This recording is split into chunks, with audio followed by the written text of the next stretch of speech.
fitted in a barrel, which made it robust for transport and throwing in the truck and whatever.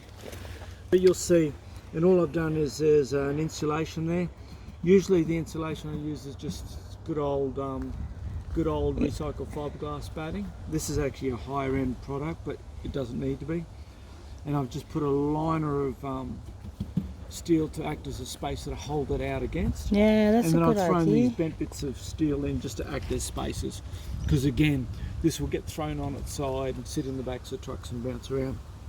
But what happens is the gases come up through the hole in the bottom, they smash against the bottom of this.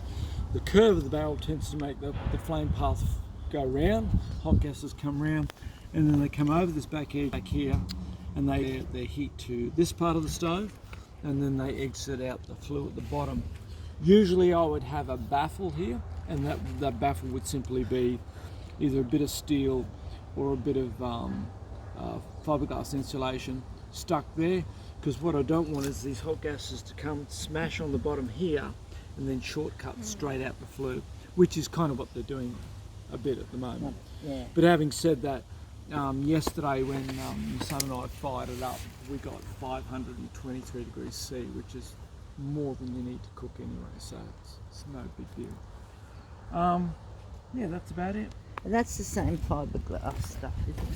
Yeah, so that's actually a ceramic insulant. That's actually good. Okay. You can just use fiberglass bats. You know that they call it earth wool that uses a high Yeah. proportion of. It's fine. If you apply flame to it when it's exposed, it can sort of melt away like fairy floss.